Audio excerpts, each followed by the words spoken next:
भवभयमपहन्तं ज्ञानविज्ञानसारं श्रीजनकृतिजहरे बृन्दवति अमृतमुदभितश्चापाययद्भृत्यवर्गान् पुरुषमृतभुमाप्यं कृष्णसंज्ञं न देहि।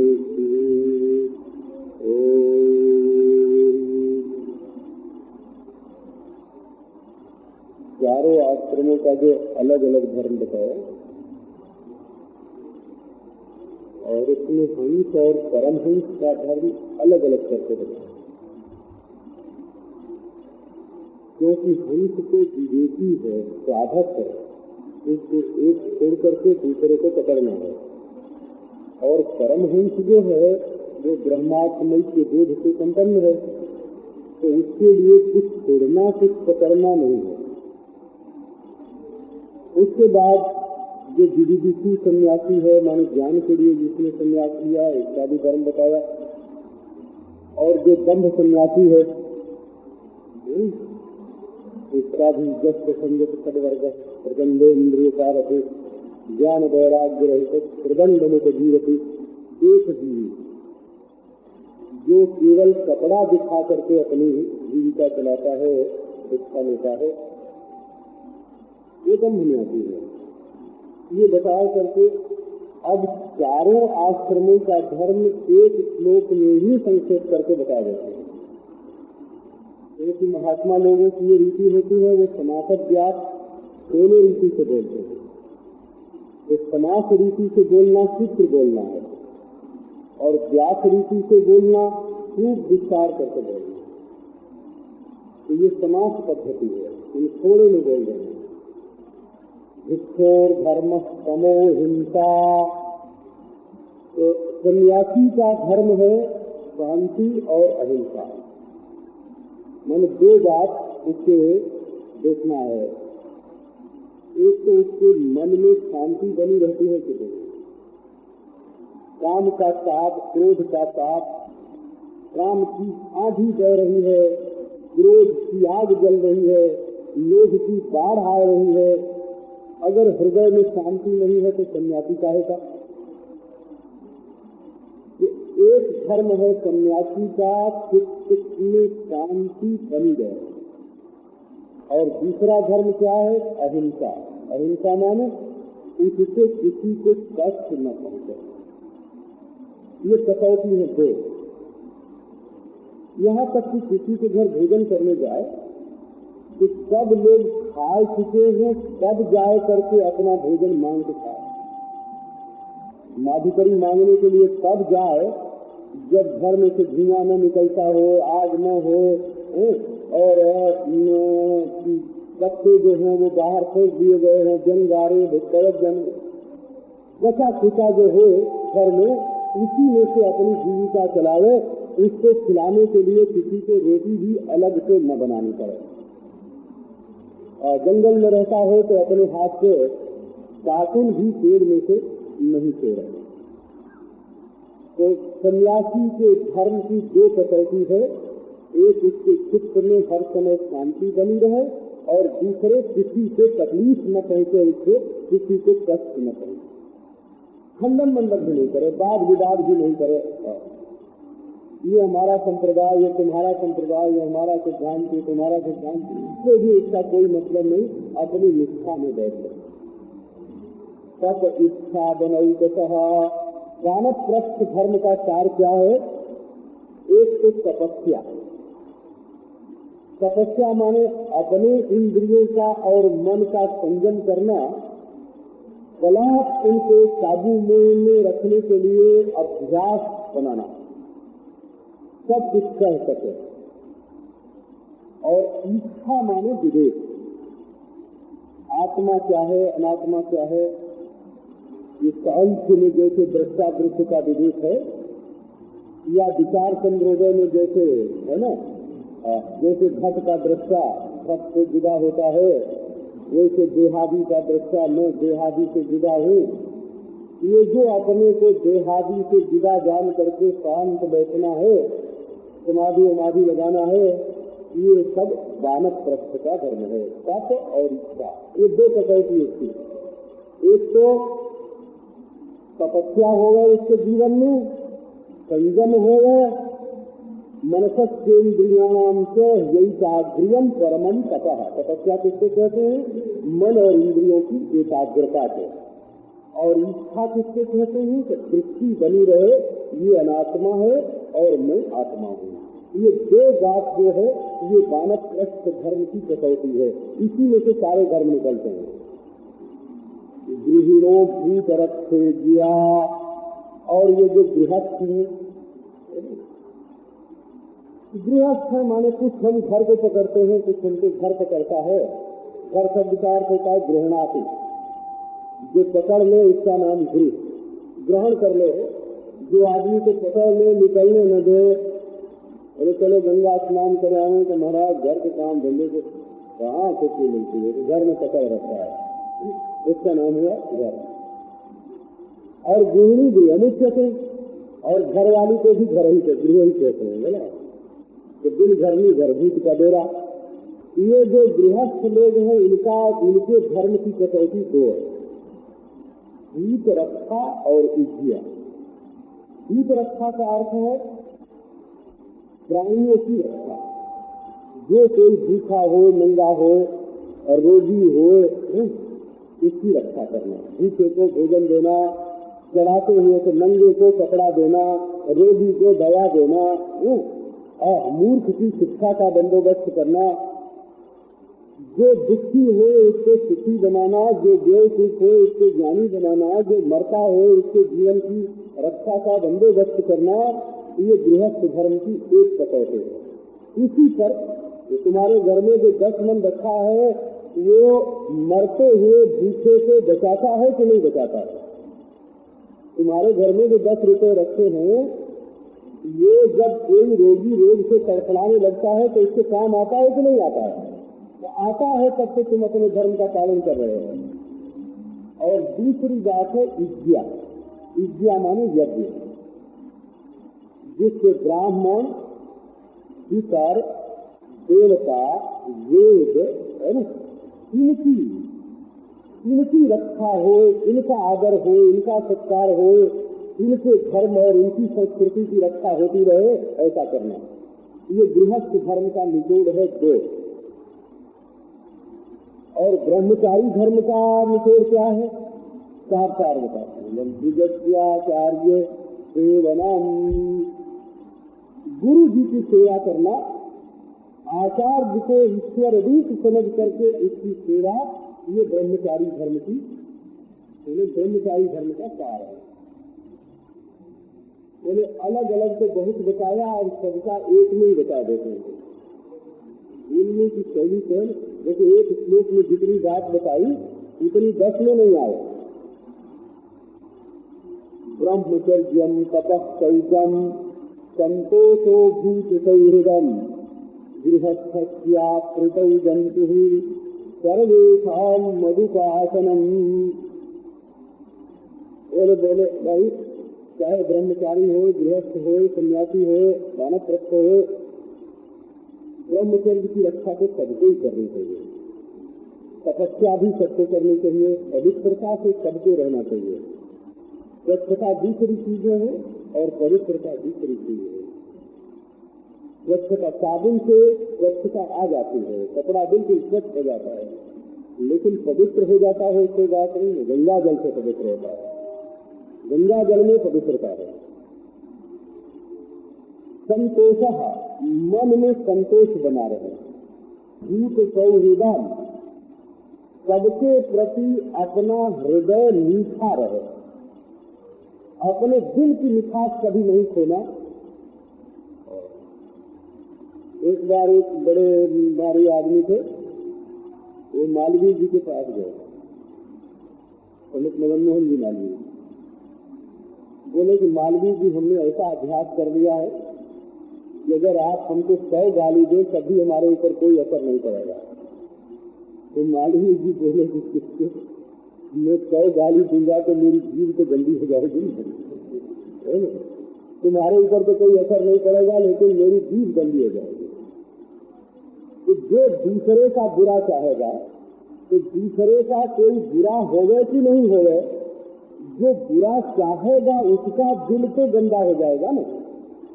तो सौहृद का अर्थ यही है कि अपने हृदय को क्यों बना करके रखो, अपने हृदय को सुंदर बनाए करके रखना, ये सौहृद है, सौहार्द है, इसी का नाम सौहार्द है। अपने हृदय को क्यों बनाना, क्यों नहीं बनाना, अपने दिल को मीठा मीठा, इसमें से जो भाव निकले, जो संकल्प निकले, वो बिल्कुल मीठा हो करके तर हो करके निकले। गृहस्थस्याप्रीतौ जंतु,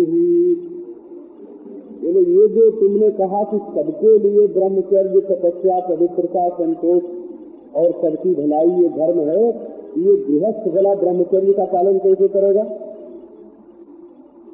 तो इसको समझा देते हैं, खोल देते हैं। ऋतौ गंतु गृहस्थस्यापि ब्रह्मचर्यम भवति। यदि गृहस्थ ऋतुगामी हो, माने नियम से स्त्री पुरुष यदि सहवास करें, जैसा शास्त्र में नियम है, रजो धर्म के दिनों को छोड़ करके एकादशी, पूर्णिमा, अमावास्या, संक्रांति, ग्रहण, व्रत, पर्व, दिन है ना, दिन का समय, इन सबको छोड़ करके जैसी शास्त्रीय रीति है उसके अनुसार यदि गृहस्थ स्त्री पुरुष का सहवास हो शास्त्रोक्त रीति से, तो इसको भी ब्रह्मचर्य ही कहते हैं। जहाँ काम के आदेश में आकर के शास्त्रीय नियम को तोड़ते हैं वहाँ ब्रह्मचर्य का भंग होता है, जहाँ शास्त्रीय नियम का पालन करते हैं वहाँ ब्रह्मचर्य का भंग नहीं होता है। एक बात और बताते हैं कि ये सबका धर्म है। वो क्या है? सर्वेषां मधुपासनम। ब्रह्मचारी, गृहस्थ, वानप्रस्थ, सन्यासी, किसी भी आश्रम का मनुष्य होवे, उसका परम धर्म है भगवान की उपासना। याज्ञवल्क्य के स्मृति में जहाँ धर्म का वर्णन है, विद्याचार, समाहिंसा, शौचस्वाध्याय कर्मणाम, करना भी धर्म है, सदाचार का पालन भी धर्म है, इंद्रिय दमन भी धर्म है। बोले सब धर्म तो है, परंतु अयम तो परमो धर्मो यद योगेन आत्मदर्शनम।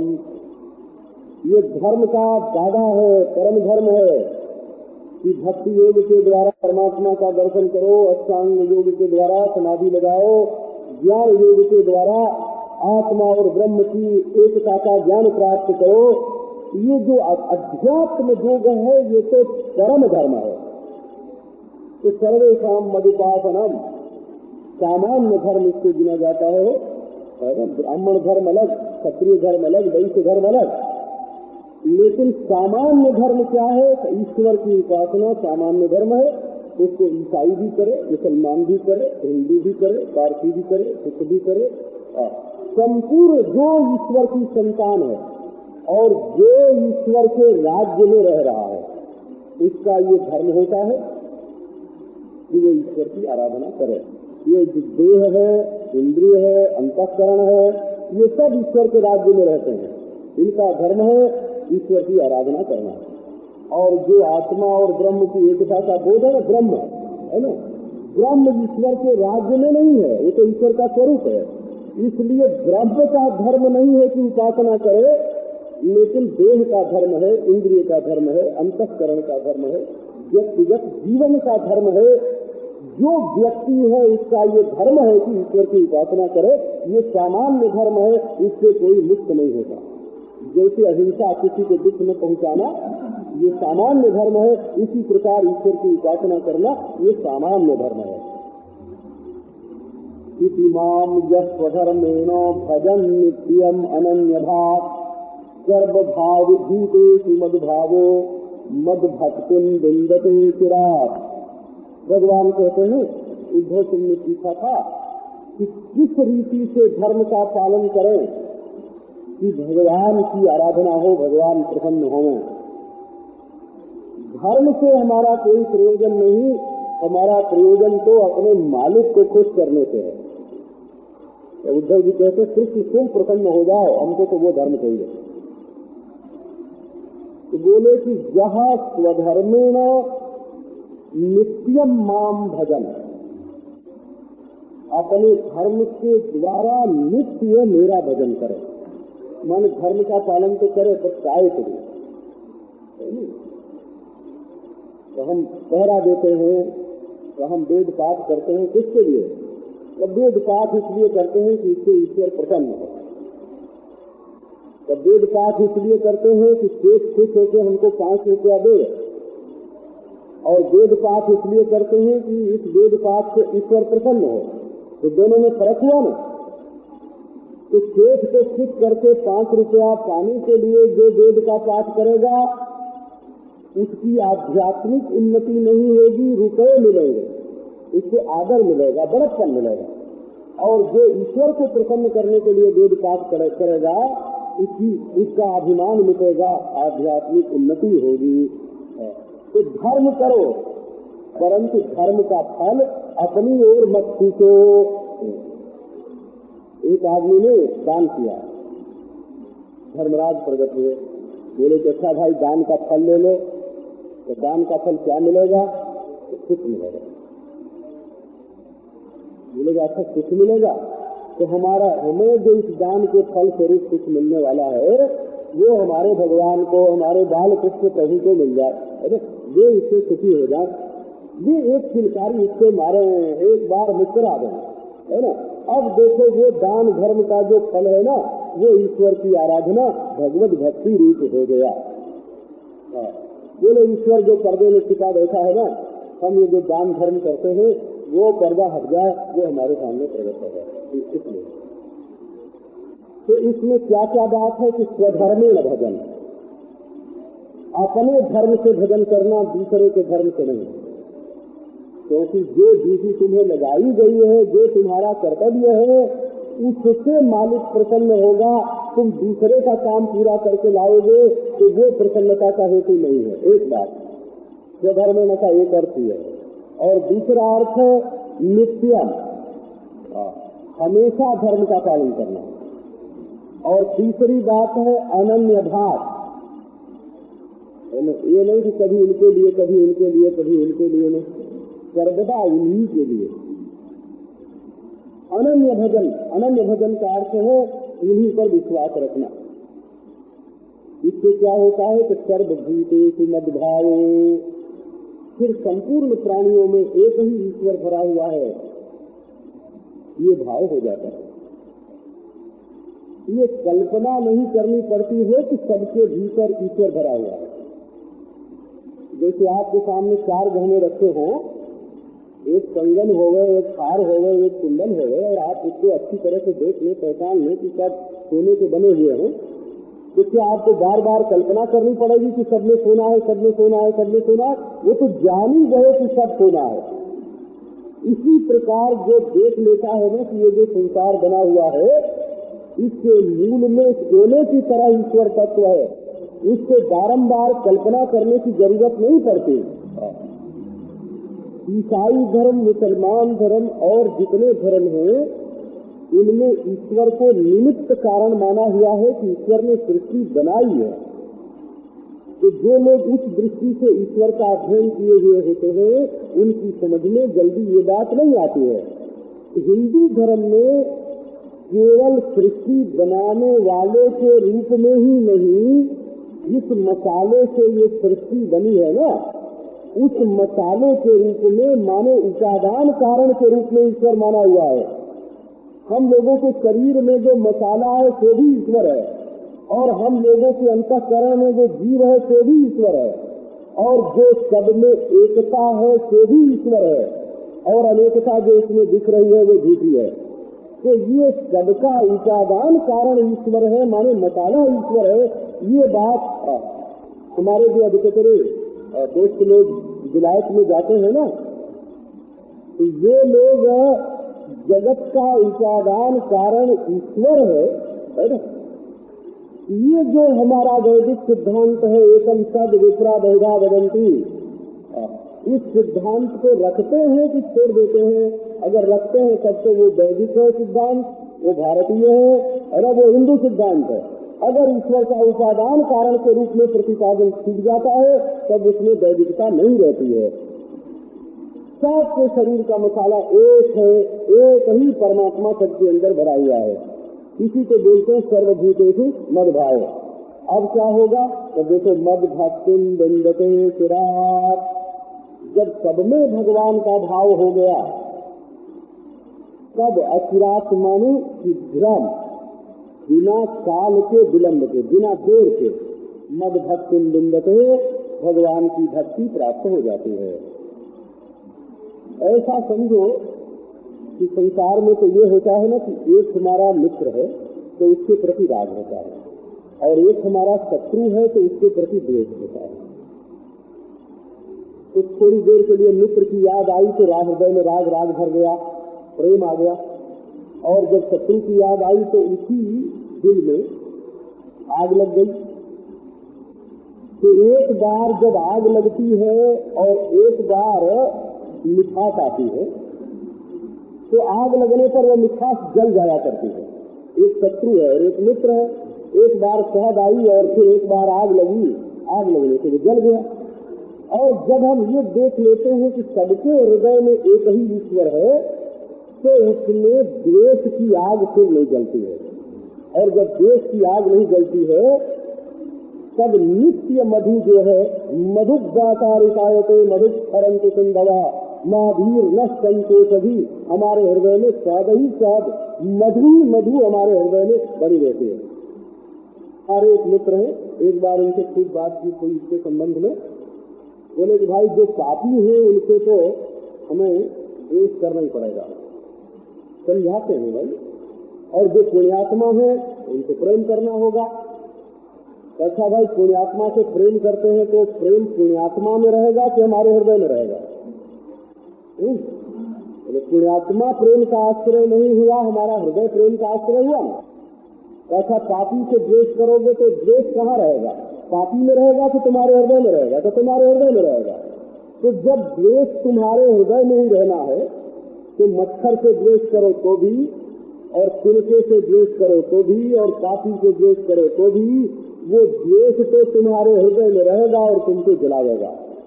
इसलिए सच्ची भक्ति तब प्राप्त होती है जब सर्व में ईश्वर बुद्धि हो करके, सर्व में ईश्वर भाव हो करके, जब कहीं द्वेष का उदय चित्त में नहीं होता है तब सच्ची भक्ति अपने हृदय में आती है।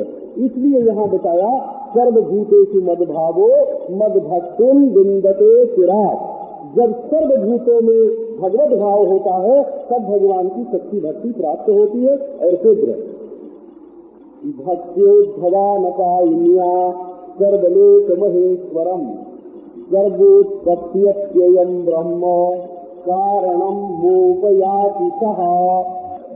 उद्धव, भक्ति ऐसी आवे जिसका अपाय न हो। अनपायनी देह हमें श्रीरंग है ना। गोस्वामी तुलसीदास जी ने कहा हमको भक्ति कैसी चाहिए? बोले जिसका अपाय न हो। अपाय माने बर्बादी, आय माने आमदनी, और अपाय माने बर्बादी।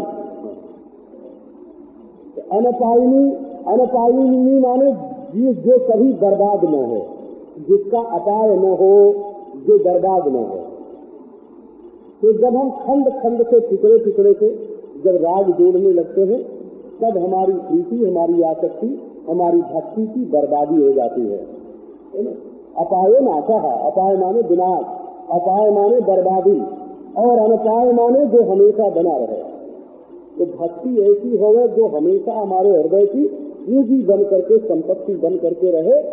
अखंड भक्ति हमारे हृदय में निवास करे। अध्यधिकारिणी माम तदेध्यधिकारिण भक्ति योगेन सेवते, वो भक्ति हमारे अंदर आए जिसका नाश न हो। इससे क्या होता है? तो उससे परमात्मा की प्राप्ति होती है। अनपायनी भक्ति से परमात्मा की प्राप्ति होती है। ये भक्ति क्या है? असल में बुद्धि ज्ञान है कि अज्ञान है? तो श्री रामानुजाचार्य महाराज ने कहा कि प्रेमसी प्रीति रूपा, प्रीति विशिष्टा प्रेमसी का नाम भक्ति है। प्रीति से युक्त जो ज्ञान, उस ज्ञान को भक्ति कहते हैं। ऐसे ज्ञान है ये हमारा स्वामी है, ये हमारा मित्र है, ये संपूर्ण जगत का कारण है, ये सबका मालिक है, ये ज्ञान है कि नहीं? कहे ज्ञान तो है, लेकिन ज्ञान में थोड़ी प्रीति जुड़ गई है। प्रेम युक्त जो ज्ञान है, प्रेम युक्त जो ज्ञान है उसका नाम भक्ति, और प्रेम युक्त जो ज्ञान है उसका नाम भक्ति। तो बोले कि ठीक है, सगुण जो पदार्थ है उसका प्रेम युक्त ज्ञान और प्रेम युक्त ध्यान भक्ति है, और निर्गुण जो पदार्थ है ना, उसमें प्रेम को खींचने की तो शक्ति नहीं है, तो वो तो महाराज ज्ञान ही ज्ञान है। निर्गुण का जो होता है वो तो ज्ञान ही ज्ञान होता है, और सगुण का प्रेम युक्त जो ज्ञान है और प्रेम युक्त जो ध्यान है उसका नाम भक्ति है। और निर्गुण में तो बोले निर्गुण का ज्ञान ही ज्ञान है, निर्गुण का ध्यान ही ध्यान है, इसमें प्रेम युक्त करने की कोई जरूरत नहीं है। क्योंकि प्रेम तो सगुण में होता है, जिसमें कोई गुण ही नहीं, उसमें प्रेम कैसा होगा? सर्वमेश्वरम सर्वोत्पत्त्ययम् ब्रह्म, बांधने वाली शक्ति होनी चाहिए ना। सगुण माने जो बांध लो, हम प्रेम करें, हम प्रेम से उसके पास जाए और दोनों हाथ फैला के अपने हृदय से लगा लो, तो सगुण हुआ। हमने उससे प्रेम किया, उसने अपने भुजपास में बांध लिया। अब हम प्रेम करके निर्गुण के पास गए और उससे भूजे ही नहीं, आंख ही नहीं, देखा ही नहीं, तो उसकी आंखें ही नहीं, देखा ही नहीं, उसने दो बातें ही नहीं की। वो तो उसको जाना और उससे जुदा नहीं रहे, इससे एक हो गए। बोले भाई ये तो निर्गुण पर कुछ कटाक्ष करते हैं क्या? तो बोले कटाक्ष नहीं, वस्तु स्थिति का वर्णन करते हैं। निर्गुण जो वस्तु है ना, अगर वहां भी तुम राग वाग कुछ जोड़ोगे, निर्गुण वस्तु में भी कुछ राग वाग जोड़ोगे तो इसका साक्षात्कार नहीं होगा। वहां तो यहाँ तक कि आत्मा में आनंदाकार वृत्ति यदि रहेगी तो आनंद से राग होगा, तो आत्म साक्षात्कार भी नहीं होगा, वृत्ति में प्रतिबिंबित आनंद का ही दर्शन होगा। इसलिए अद्वैत वेदांत में आत्माकार वृत्ति की आवृत्ति को भी तत्व साक्षात्कार नहीं मानते। वृत्ति में प्रतिबिंबित आनंद को भी आत्मानंद नहीं मानते हैं। तो ये वेदांत का जो विषय है वो थोड़ा गंभीर होता है। ब्रह्म सिद्धि नाम का ग्रंथ है मंदन मिश्र का, जैसे अद्वैत सिद्धि नक्सीबेन सरस्वती की है, वैसे ब्रह्म सिद्धि मंदन मिश्र की है। इसमें पहले ये प्रश्न उठाया है कि यदि आत्मानंद की अनुभूति आत्म साक्षात्कार में होती है तो आत्मानंद में राग होने के कारण वृत्ति अखंडाकार नहीं हो सकती। वृत्ति में आनंद में राग होने के कारण वृत्ति आनंदाकार बनी रहेगी और अखंड अद्वितीय वस्तु का साक्षात्कार नहीं होगा, वृत्ति वृत्तिमान का भेद मिटेगा ही नहीं। तो इसलिए महाराज निर्गुण ब्रह्म का साक्षात्कार प्राप्त करने के लिए आत्मानंद का राग भी छोड़ना पड़ता है। हमारे वेदांती कहते हैं कि आत्मा में आनंद का निरूपण भी एक प्रकार का अर्थवाद है। मुक्ति में जो आनंद का वर्णन करते हैं वो भी अर्थवाद है। तो क्यों अर्थवाद है? तो इसलिए अर्थवाद है कि लोगों की जिज्ञासा होए, जिज्ञासुओं की जिज्ञासा जागृत करने के लिए हम ब्रह्म में आनंद का निरूपण करते हैं। ब्रह्म में कोई वृत्ति भेद आनंद की स्थिति होने से ब्रह्म में आनंद का निरूपण नहीं करते। तो अद्वैत वेदांत की स्थिति तो बिल्कुल विलक्षण, बिल्कुल दूसरे ढंग की है। तो सर्वोत्पत्त्ययम् ब्रह्म कारणम् मोपयाति सः सर्वलोक महेश्वरम। अनपायिनी भक्ति होगी तो सर्वलोकों के महेश्वर, सबके उत्पत्ति और प्रलय के हेतु, सर्व कारण, आत्मस्वरूप जो ब्रह्म है, भगवान श्री कृष्ण कहते हैं मेरा स्वरूप भूत जो ब्रह्म है उसकी प्राप्ति होती है। इति स्वधर्म निर्णित सबको निर्ज्ञात मद्गति, ज्ञान विज्ञान संपन्नो न चिरात् समुपैति माम् इति स्वधर्म निर्णित सत्वः। इस प्रकार अपने धर्म का पालन करने से अंतःकरण शुद्ध होता है। निर्णित माने निर्णेजन, निर्णेजन माने माजना हो, बर्तन को जैसे माजते हैं वैसे सत्व मज जाता है। धर्म जो है, हमारे बाबा के तो वो कहते थे कि जैसे बर्तन माजना होता है तो उसमें थोड़ी मिट्टी, थोड़ा कंकड़, थोड़ा पानी डाल के और लोटे को हीरते हैं। इसी प्रकार धर्म की क्रिया करके अपने भीतर जो अंतःकरण का बर्तन है उसको हीरते हैं, तो उसमें जो मैल होता है वो उसी क्रिया से छूट करके बाहर निकल जाता है। अंतःकरण के भीतर बैठे हुए मल को निकालने के लिए धर्म की क्रिया करनी पड़ती है। सत्व को मांगने के लिए धर्म से बढ़ करके, विकार को मिटाने के लिए संस्कार से बढ़ करके और कोई उपाय नहीं है। इससे क्या होगा कि निर्ज्ञात मत गति ही, इससे भगवान की ऐश्वर्य का ज्ञान होता है, तब भक्ति होती है। फिर ज्ञान विज्ञान संपन्नो न चिरात् समुपैति माम्, धीरे धीरे ज्ञान विज्ञान की प्राप्ति होती है। अभी ज्ञान विज्ञान जो दो शब्द का यहाँ प्रयोग किया ना, ये बीज हो गया। बीज हो गया माने अगले अध्याय में ये बात बताई जाएगी कि ज्ञान क्या है और विज्ञान क्या है, ज्ञान और विज्ञान में क्या फर्क है, ये बात बताने के लिए यहाँ ज्ञान और विज्ञान शब्द का प्रयोग किया। ज्ञान कहते हैं सब में एक को देखना ज्ञान है, और सबको न देखना, एक को ही देखना, इसका नाम विज्ञान है। सब में एक को देखना माने सब भी रहे और सब में एक को भी देखो। अनुगत सत्य को देखना, अनुस्यूत सत्य को देखना, कार्य कारण का भेद प्रतीत होते हुए भी सब में कारण का दर्शन करना, इसका नाम ज्ञान है। और कार्य कारण भाव का बाधित होकर के आत्मा और ब्रह्म की एकता का ज्ञान होने से अन्य का सर्वथा बाध हो जाना, इस अपरोक्ष साक्षात्कार का नाम विज्ञान है।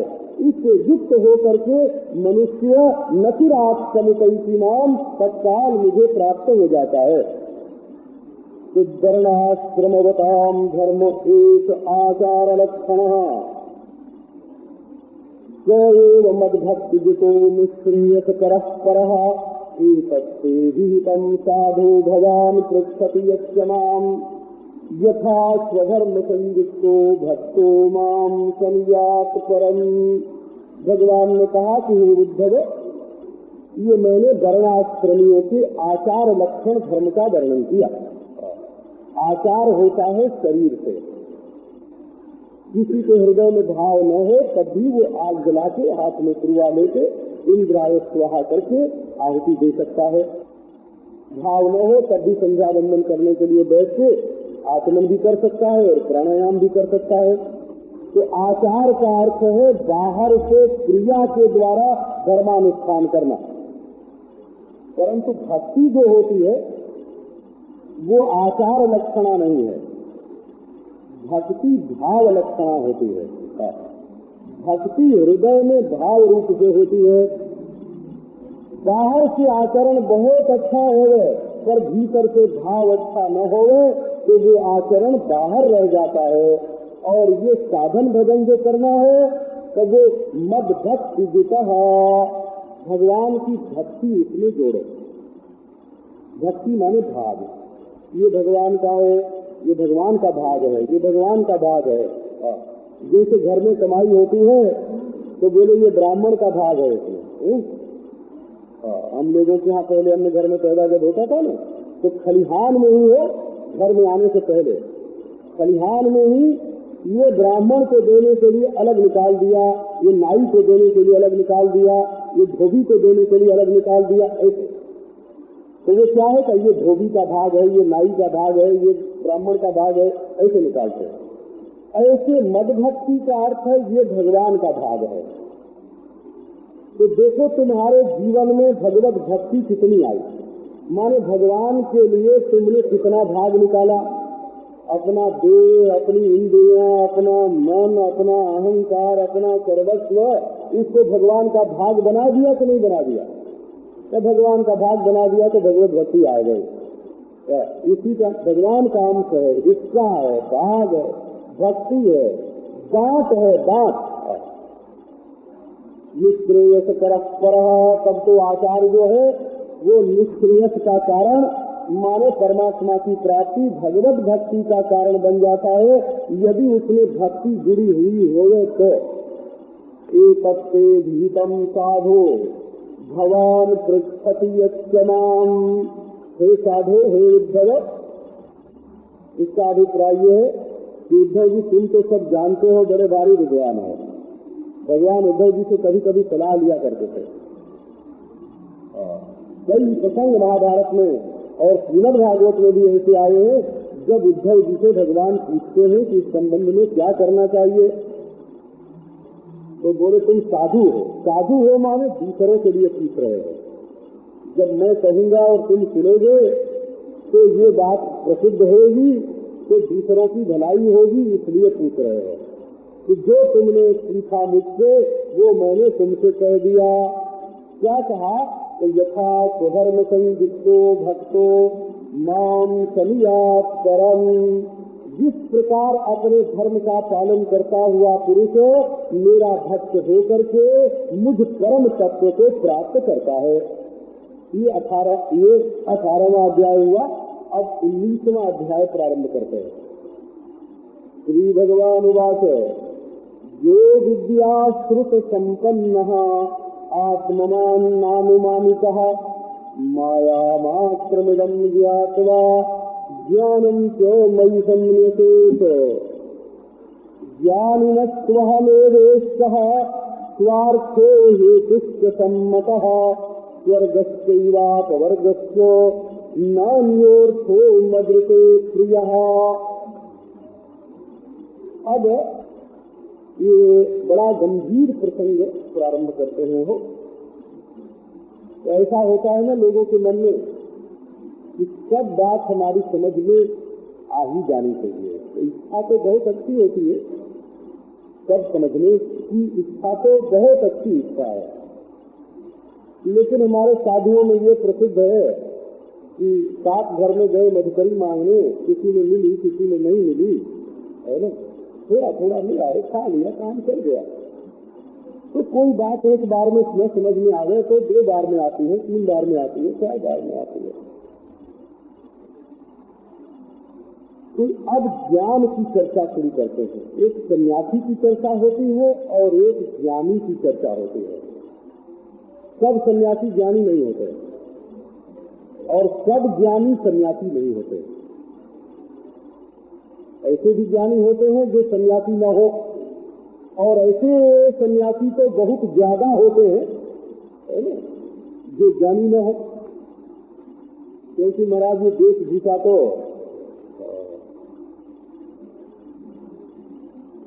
बड़ी विचित्र है।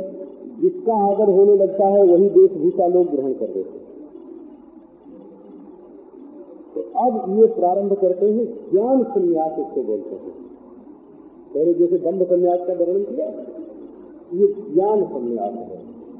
ज्ञान संन्यास का मतलब है कि ये विद्वत संन्यास है, इसमें देश का आदर नहीं है, ये ज्ञान स्वरूप वस्तु का निरूपण, इसमें तत्व का निरूपण प्रारंभ करते हैं।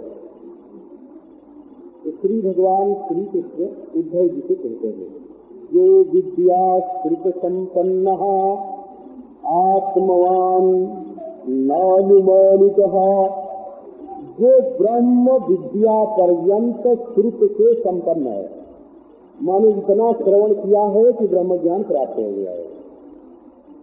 विद्या श्रुत संपन्न माने विद्या पर्यंत श्रवण से संपन्न है, इतना श्रवण किया है कि ब्रह्म ज्ञान प्राप्त हो गया। आत्मवान, आत्मा का साक्षात्कार हो गया। नानुमानिकः, केवल अंदाज लगाने वाला नहीं है कि ब्रह्म ऐसा होगा, ब्रह्म ऐसा होगा, केवल अनुमान भर करने वाला नहीं है। क्योंकि ब्रह्म के बारे में अनुमान तो बिल्कुल ही गलत है। अनुमान उसी चीज के बारे में होता है जिसका कभी प्रत्यक्ष हुआ हो। किसी इंद्रिय से जिसका प्रत्यक्ष होता है उसके बारे में अनुमान होता है। जब घर में देखते हैं कि आग जलती है तो धुआं निकलता है, तो पहाड़ में जब धुआं देखते हैं तो सोचते हैं कि वहाँ आग होगी। लेकिन अग्नि और धुएं का संबंध अगर मालूम न हो तो आग का अनुमान नहीं हो सकता। तो अनदेखी चीज के बारे में अनुमान नहीं हो सकता। और ब्रह्म एक ऐसी चीज है जो इंद्रियों से नहीं देखी जाती। एक इंद्रिय से कोई कहे कि हम आंख से देखेंगे, आंख से रूप दिखता है, तो समूचा रूप दिखता है आंख से, का नहीं दूरबीन लगाओ दूरबीन लगाओ तो और दिखता है, तो और महीन मशीन लगाओ तो और दिखेगा। तो अभी आंख बिचारी तो केवल रूप को ही संपूर्णतया देखने में समर्थ नहीं है कि अनंत सत्य को, जिसका ओर नहीं, छोर नहीं, आदि नहीं, अंत नहीं, जिसमें देश नहीं, काल नहीं, वस्तु नहीं, उस वस्तु को आंख कैसे देखेगी? और जब आंख रूप इंद्रिय से उपलब्धि नहीं होगी तो ब्रह्म नीला नीला होगा कि पीला पीला होगा, ये अनुमान कैसे करोगे? तो इसी तरह से किसी इंद्रिय से उपलब्धियमान न होने के कारण ब्रह्म के बारे में जितने अनुमान किए जाते हैं वे सब गलत। कि जो अनुमान के बल पर ब्रह्म के मार्ग में चलते हैं इनको कुछ हाथ नहीं आता। इससे तो ब्रह्मज्ञानी से और वेदांत के मार्ग से चल करके पर ब्रह्म परमात्मा की प्राप्ति होती है। और माया मात्र निदम ज्ञातवा, जब आत्म साक्षात्कार हो जाता है तब ये सृष्टि कैसी मालूम पड़ने लगती है। बोले माया मात्र, जैसे कोई जादू का खेल मालूम पड़ता हो। जादू के माया माने जादू हो। इंद्रो माया भी रूप ईयते, इंद्र मायाओं के द्वारा अनेक रूप दिखाई पड़ता है। किसी को इंद्रजाल बोलते हैं। बचपन में जादूगर लोग आते थे ना, तरह तरह के खेल। अभी हम जाते हैं उधर शिवपाल की तरफ तो एक जादूगर सज्जन आते हैं, वो तरह तरह के जादू दिखाते हैं और सनातन रुपये दे रहे हैं। तो आप वो रुपया लूटने का मन नहीं होता है। तो क्यों? तो वो तो जादू के रुपये है ना। तो माया मात्र मिदम ज्ञात्वा, इसमें बड़ा से बड़ा बड़प्पन ब्रह्मलोक पर्यंत जो है वो माया मात्र है। तो ये बात जान करके राजदेश से महाराज बह गया और शुद्ध अपने ब्रह्म स्वरूप में स्थिति हो गई। तो ज्ञानम च मई सम्यसे, बोले और सबका संन्यास तो हुआ ही, अब अंतःकरण का भी ज्ञान का भी संन्यास कर दे। मन अब सम का, दम का, उपरति का, चिकित्सा का आग्रह जो चित्त में था वो आग्रह भी छोड़ दो कि ऐसे रहना और ऐसे नहीं रहना, ये गुण बने रहे और ये गुण छूट जाए। अंतःकरण जो है वो तो एक शरीर के आधार से भागता है और एक शरीर ब्रह्मांड से भागता है, धरती पर भागता है, धरती ब्रह्मांड में भागती है और ऐसी ऐसी अनंत कोटि ब्रह्मांड जो है वो माया मंडल में भागते हैं। और वो माया जो है वो अपने सर्वाधिष्ठान स्वयं प्रकाश ब्रह्म स्वरूप में कुछ है ही नहीं, कुछ है ही नहीं। तो इस देह में और देह में रहने वाले अंतःकरण में क्या समाधि संपत्ति होती है और क्या नहीं होती है, अपने को ब्रह्म ज्ञान करके जो बैठा हुआ ज्ञानी पुरुष है उसके लिए क्या देश का संन्यास ग्रहण करना और क्या अंतःकरण के लिए संपत्ति, क्या अंतःकरण के लिए साधन संपत्ति इकट्ठी करना, जो सबका फल था वो तो उसको मिल गया। इसलिए ज्ञानम च मयि सम्यते, वो ज्ञान का भी संन्यास कर देता है। ज्ञान का संन्यास माने अब निरंतर ब्रह्माकार वृत्ति बनाने की जरूरत नहीं है, रोज रोज ये सोचने की जरूरत नहीं है कि ब्रह्मात्मा एक ही है। ज्ञानिन स्वहमेवेष्टः स्वार्थो हेतुश्च सम्मतः स्वर्गस्यैवापवर्गस्य नान्योर्थो मद्रते प्रियः। ये विद्वत संन्यास का, ज्ञानी का संन्यास ऐसा होता है, न दंडम न कमंडलम अनाच्छादनम चरति परमहंसः। न तो दंड है, न तो कमंडलू है, न तो कपड़ा है, मस्ती से बितर रहा है। उसको ये बताने की जरूरत नहीं है कि हम सन्यासी हैं, अवधूत हैं। आओ हमसे शिक्षा लो, दीक्षा लो, उपदेश लो। वो तो सब दिखाने के लिए, शिक्षा सौकर्य के लिए, क्या लोगों को शिक्षा दीक्षा देने के लिए कि हम बड़े साधु हैं, इसके लिए होता है। तो वहाँ तो सब अपना स्वरूप है, किसको कौन शिक्षा दे, किसको कौन ले, मस्ती में ज्ञानी मेरे कहा। बस ज्ञानी को क्या इष्ट है, तो ज्ञानी का इष्ट केवल परमात्मा, पर ब्रह्म परमात्मा जो है, श्री कृष्ण कहते हैं जो मेरा मैं है वही उसके इष्ट है। स्वार्थो हेतुश्च, वही उसका स्वार्थ माने फल है, और हेतुश्च वही उसका साधन है। ब्रह्म ही ज्ञानी का इष्ट है, ब्रह्म ही ज्ञानी का फल है, ब्रह्म ही ज्ञानी का साधन है, ब्रह्म ही ज्ञानी का स्वर्ग है, ब्रह्म ही ज्ञानी का मोक्ष है। ज्ञानी की दृष्टि में तो परब्रह्म परमात्मा के सिवाय, भगवान के सिवाय और कोई दूसरी चीज है ही नहीं। कोई दूसरी वस्तु उसको प्रिय नहीं है, कोई दूसरी वस्तु सत्य नहीं है, और कोई दूसरी वस्तु प्रकाश नहीं है। सत्य नहीं है माने ब्रह्म के सिवाय सब असत है ना। ब्रह्म ही सन्मात्र है, उसके लिए दूसरी कोई वस्तु प्रकाश नहीं है माने ब्रह्म ही प्रकाश है। उसके लिए दूसरी कोई वस्तु प्रिय नहीं है, अर्थात ब्रह्म ही प्रिय है, और वो अपनी आत्मा है। ज्ञान विज्ञान संसिद्धा पदम श्रेष्ठम विदुर्मम ज्ञानी प्रियतमोतो में ज्ञाने नासौ विभर्तिमाम। जो ज्ञान और विज्ञान दोनों से संसिद्ध होते हैं, ये ज्ञानियों का अनुभव बताते हैं। भगवान इस संबंध में ज्ञानियों के अनुभव को प्रमाणित करते हैं।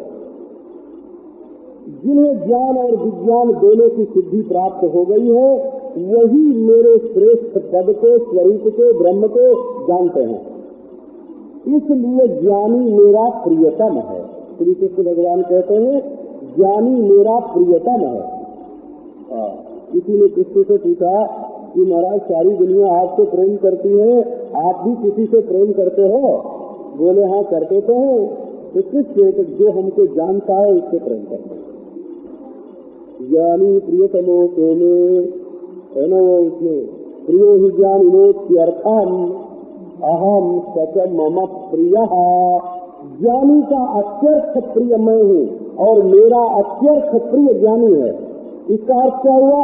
ज्ञानी की आत्मा का नाम कृष्ण है और कृष्ण की आत्मा का नाम ज्ञानी है।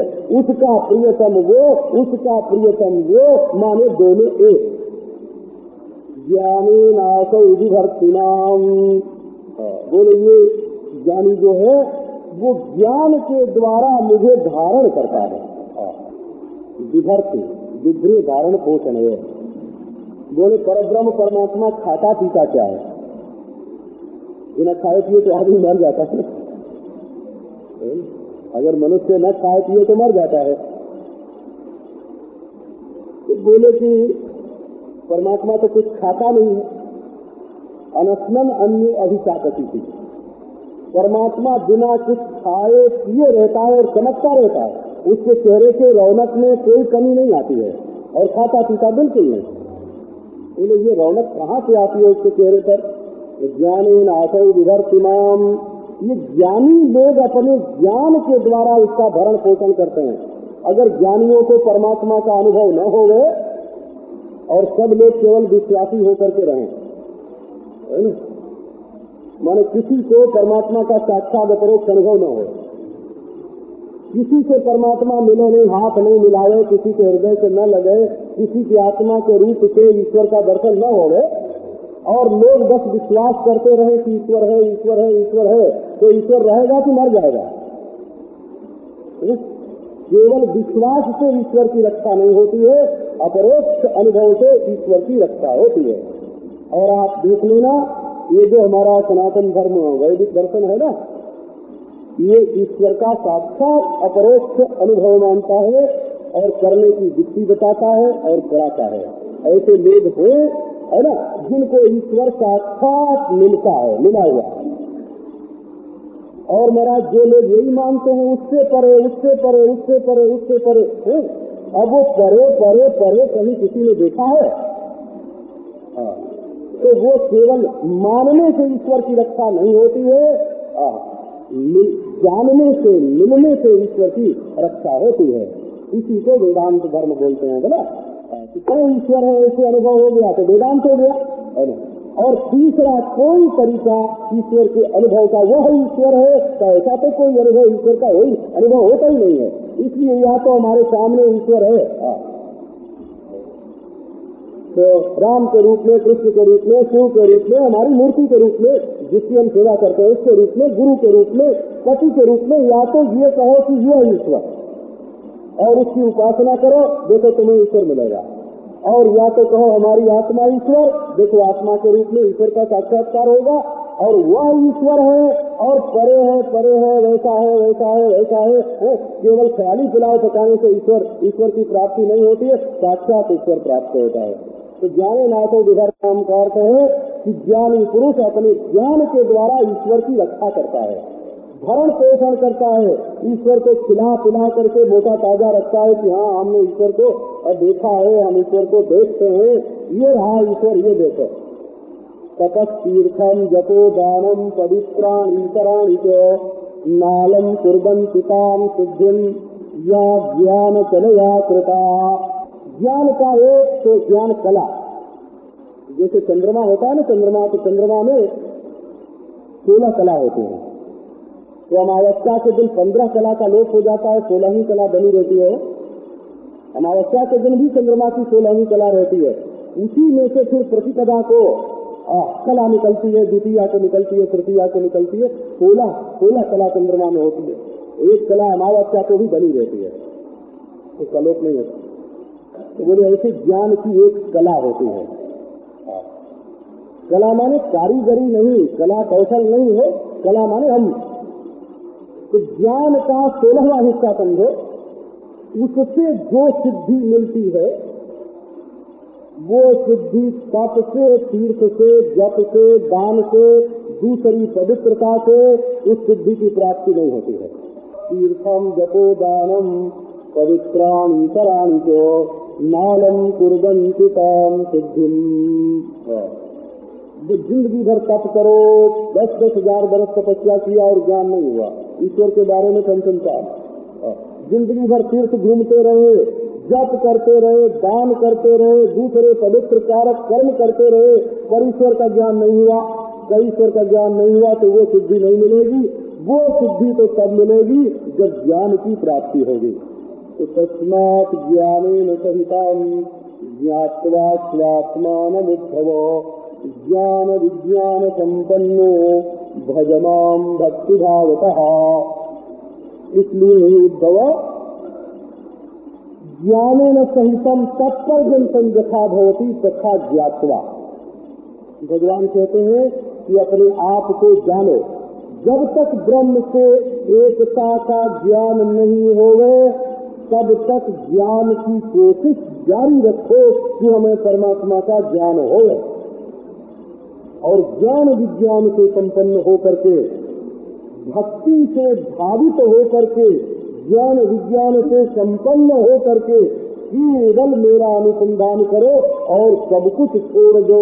मामेव भज अन्यत् सर्वं त्यज। मामेव भज सर्वं त्यज। मेरा भजन करो और बाकी सब छोड़ दो। इसी से मनुष्य का जीवन सफल होता है। ज्ञान विज्ञान यज्ञेन मामित्वात्मानमात्मनि सर्वयज्ञपतिं मां वै संसिद्धिं मुनयो गमन्। इस बात पर विश्वास करने के लिए भगवान पहले के ऋषि मुनियों का दृष्टांत देते हैं। बड़े बड़े ऋषि मुनि हुए हैं, जिसको संसिद्धि मिली है इसी ऋषि से मिली है। क्यों कि संपूर्ण यज्ञों का पति स्वामी मैं हूँ। और ज्ञान विज्ञान रूपी यज्ञ के द्वारा, हवन यज्ञ की बात नहीं है ना, यज्ञ है ये भी, यज्ञ है ये। कैसा यज्ञ है कि ज्ञान रूप यज्ञ है और विज्ञान रूप यज्ञ है। देखो कोई भी यज्ञ किया जाता है तो पहले उसकी जानकारी होनी चाहिए, और फिर केवल पोथी की तरह जानकारी नहीं, बार बार करते कराते उसको देखा गया हो, सीखा गया हो। ये होम करते हैं तो देवी के चारों तरफ कुछ फैलाया जाता है, कुछ कंडिका होती है। अब उसको पोथी में तो पढ़ लिया है कि कुछ कंडिका होती है, पर लेकिन करते समय अगर देखा न हो कि कैसे की जाती है तो पोथी में पढ़ करके कुछ फैलाना नहीं आएगा कि किधर जड़ करें और किधर नोक करें, उसका नोक किधर हो और कुछ की जड़ किधर हो, ये बात जल्दी पता नहीं चलेगा हो कि किस ढंग से उसको फैलाएं। तो किताब से जानकारी हो गई, लेकिन जब उसका अनुभव होता है ना तब उसका विज्ञान होता है। ये दोनों यज्ञ है। एक लड़की ने पाक शास्त्र में एमए पास किया है ना, रसोई बनाने में एमए पास कर लिया, परंतु जब घी गर्म करके उसमें सूजी डालना हुआ हलवा बनाने के लिए तो जब तक थर्मामीटर लेने गई कि घी की गर्मी कितनी डिग्री होनी चाहिए है ना, तब तक आग लग गई है, जलने लग गया है ना। और वो थर्मामीटर से देख करके घी की गर्मी तो ही चली जाती है। तो विज्ञान जो होता है ना, विज्ञान जो होता है वो किताबी ज्ञान से जुड़ा होता है, और ये दोनों यज्ञ हैं। इन्हीं के द्वारा माम ईश्वात्मानम आत्मनि, आत्मनि माने हृदय, अपने हृदय में, आत्मानम माम ईश्वा, आत्मस्वरूप जो मैं हूँ उसका यजन करके बड़े बड़े ऋषि महात्मा जो हैं उन्होंने अपने हृदय में ही आत्मा रूप जो परमात्मा है उसका यज्ञ करके कई सिद्धि को प्राप्त किया है। बोलते हैं अग्निर्देवो द्विजाति नाम, ये द्विजाति जो होते हैं ना ब्राह्मण क्षत्रिय वैश्य अग्नि की आराधना करते हैं, बोले द्विजाति का देवता अग्नि है, अग्निर्देवो द्विजाति नाम। और मुनि नाम हृदय दैवतम, मुनियों का देवता कहाँ रहता है, आग में नहीं हृदय में रहता है। और प्रतिमा स्वल्प बुद्धि नाम, और जो लोग विश्वासी होते हैं वो प्रतिमा में उपासना करते हैं। और सर्वत प्रविदितात्मनाम, जिसने परमात्मा को जान लिया उसके लिए परमात्मा सब जगह परमात्मा ही परमात्मा हो जाता है। इस तरह से मुनियों ने संसिद्धि प्राप्त की है। युद्धवाश्रयति यत्रिविधो विकारो मायांतरा पतति नाद्यपवर्गयोर्यत जन्मादयोश्च जगनी तव तस्य स्युः आद्यन्तयोर्जगतोऽस्ति तदेव मध्ये। अब भगवान ने वेदांत का निरूपण करने के लिए अब यहाँ से भूमिका बनाई, थोड़ा आता है दूसरे। हे उद्धव, जहाँ एष त्रिविधो विकारः त्वयि आश्रयति, ये जो 3 प्रकार का विकार उद्धव जी तुम्हारे भीतर दिखाई पड़ रहा है, क्या विकार है? एक तो भूत का बना विकार है ये शरीर, ये पैदा होता है, बढ़ता है, घटता है, कभी गुठलियां पड़ती हैं, जैसे शरीर में होता है ऐसे ही बाहर भी होता है। और दूसरा अधिदैव विकार है, सूर्य के संबंध से आंख देखती है और अश्विनी कुमार के संबंध से नाक सूंघती है। और तीसरा आध्यात्मिक विकार है, इंद्रियां हैं, मन है, अंतःकरण है। ये सब जो 3 प्रकार के विकार हैं ये असल में है सब कार ही है ना, इनमें से न कोई मालिक है मोटर का और न कोई ड्राइवर है ना, ये सब के सब कार है। कार माने कर्म के साधन है। ये कर से जो चलाया जाए तो कार है ना, तो ऐसे ही ये कर्म से जो चलाया जाए तो ये कर्म के द्वारा जिसका संचालन होगा तो विकार, वो अधिभूत, अधिदैव और अध्यात्म, ये 3 प्रकार का जो विकार है, स्थूल शरीर, सूक्ष्म शरीर, कारण शरीर, जागृत, स्वप्न, सुषुप्ति, से प्राज्ञ, ये जितना है बोले ये सब विकार क्या है? तो माया, ये सब माया है। माया है माने दुनिया का एक तमाशा है, एक जादू का खेल है, एक केवल देखने भर की चीज है। बोले इतनी ठोस चीज को तुम माया कहते हो भाई? ये बात तो जरा समझ में नहीं आती है। बोले सब ठोसपना भी माया से ही है।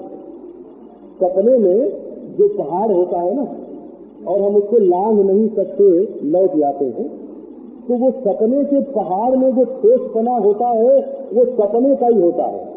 सपने में रास्ते में जा रहे हैं और एक शेर पड़ा और डर के भगे, तो वो जो शेर में सच्चाई है ना सपने में, वो सपने की सच्चाई है, जागृत की सच्चाई तो उस शेर में नहीं है ना। इसी प्रकार ये जो जागृत में संसार बड़ा ठोस मालूम पड़ता है, ये मैं, ये मेरा, ये तेरा, ये तू, ये सब माया है। बोले क्यों? अंतरा आपतति, ये केवल बीच में आता है, बोला बीच में आता है। जैसे सिनेमा के दो पहलू होते हैं ना, और बीच में जो विज्ञापन दिखाते हैं वो जो अंतर बेला होती है, क्या बोलते हैं, ऐसे ही कुछ नाम है, वो जो अंतर बेला होती है ना उसमें बीच का जो समय होता है वो सिनेमा का अंग नहीं होता है, झूठा होता है। मेरे तो विज्ञापन है ना, वो सिनेमा के दृश्य का अंग नहीं है, क्योंकि न पहले दिखाया गया, न बाद वाले के साथ इसका संबंध है, न पहले वाले के साथ इसका संबंध है। वो तो अंतरा आपतति, वो बीच में कपट पड़ा है। तो जिस चीज का पहले से संबंध न हो और पीछे से भी संबंध न हो, बीच में कपट पड़े, उसी को माया बोलते हैं। तो बोले भाई एक जादूगर के सामने जादू देख रहे, बोले क्या देखना चाहते हैं? तो हम देखना चाहते हैं अनार का फल। चल ऐसे बोला और चप से अनार का फल गिर पड़ा। न वहाँ पहले अनार का कोई पेड़ था और न बाद में वो अनार का फल रहा है ना, खत्म। तो बीच में कहाँ से आ गया? बोले इसी का नाम माया है। अंतरा पतति, जो चीज पहले न हो बाद में न हो, पहले और बाद के साथ संबंध भी न जुड़े और बीच में चटक पड़े, उसको बोलते हैं माया। अंतरा पतति। जैसे सपना, जब तुम नींद में सोने के लिए गए तो सपने वाली चीजें थी या नहीं थी? जब सो के उठोगे तब वो सपने वाली चीजें रहेंगी कि नहीं रहेंगी? तब सपना क्या हुआ? बोले बीच में चटक पड़ा। बीच में चटक पड़ा ना, तो वो सपने का दृश्य क्या है? बोले माया है। ठोस दुनिया में न होने पर भी उस समय वो केवल मानसिक विकार के रूप में दिखाई पड़ रहा है। तो इसीलिए इस दृश्य को अनंत की दृष्टि से देखो। अनंत आकाश में ये धरती पहले नहीं थी, ये बाद में नहीं रहेगी। ये जो अनंत आकाश है ना, इसमें धरती नहीं थी। ये तो सूरज में से तो सूरज में से एक टुकड़ा अलग गिर गया और वो धरती बन गई। बोले एक समय ऐसा था जब सूरज भी नहीं था, एक समय ऐसा आएगा जब ये धरती नहीं रहेगी और सूरज भी नहीं रहेगा, एक समय ऐसा आएगा जब ये अनंत कोटि ब्रह्मांड नहीं रहेगा और पहले भी नहीं था। तब ये क्या होगा? बोले अंतरा पतति। ये तो अनंत में शांत, एक में अनेक, दृष्टा में दृश्य है, और ये चेतन में जड़। अंतरा आपतति, बीच में कपट पड़ा है। नाद्यपवर्ग गयोर्गत, क्योंकि आदि में और अपवर्ग माने अंत में ये दोनों नहीं था। दोनों में नहीं था, न पहले था न पीछे रहेगा। तब तो ये बिल्कुल सोने वाले के जीवन में जैसे पहले सपना नहीं और बाद में सपना नहीं, ऐसे अनादि अनंत इस आत्मा के जीवन में, परमात्मा के जीवन में ये जो प्रपंच दिखाई पड़ रहा है, ये बीच में सबका। तो जन्मादयो से जगनी तव फिर इसके जन्म दिखाई पड़ते हैं, इसकी मृत्यु। सपने में कई लोग जन्मते हैं और कई लोग मरते हैं। बोले सपने में जन्मने और मरने से लोगों से, जादू के खेल में जन्म होने और मृत्यु होने से स्वप्न देखने वाले या तमाशा देखने वाले का क्या बिगड़ता है? आद्यंतयोर जगतोस्ति तदेव मध्य। असल में असद वस्तु के आदि और अंत में जो चीज रहती है वही बीच में भी रहती है। जैसे जेवर बनाना, तो जेवर बनने के पहले क्या था? सोना। और जब जेवर टूट जाएगा तब क्या रहेगा? तो सोना। तो बीच में भी जो जेवर है वो सोना ही है। इसी प्रकार ये सृष्टि बनने के पहले परमात्मा था, बाद में परमात्मा रहेगा, तो बीच में भी परमात्मा ही है। ये परमात्मा के सिवाय जो दूसरी चीज मालूम पड़ती है और उसको सच्ची मान करके जो हम राग द्वेष करते हैं, वो हमारी गलती है। असल में हम सबको परमात्मा के रूप में नहीं जानते, इसीलिए दुखी हो रहे हैं, बेवकूफ बन रहे हैं, जन्म रहे हैं, मर रहे हैं। तो ये तत्व ज्ञान का स्वरूप है। अब ये बात जब भगवान ने कही, तब उद्धव जी ने कहा कि महाराज इसको ऐसे ढंग से समझाओ कि हमारी बुद्धि में भी ये आ जाए, क्योंकि ये विषय बड़ा कठिन। तो ज्ञानम निषुद्धम विपुलम यथैतद दिग्वैराग्य विज्ञान युतम पुराणम आख्याहि विश्वेश्वर विश्वमूर्ते स्वद्भक्ति योगं च महद्विमृग्यम। अब इस प्रसंग को कल शाम के लिए रखेंगे और प्रातः काल तो माया और माया से करने का जो उपाय है ना, 9 योगेश्वरों के संवाद में अंतरिक्ष और प्रबुद्ध, इन दोनों योगेश्वरों का प्रवचन कल प्रातः काल। अब आप शांति पाठ करके आनंद से जाओ।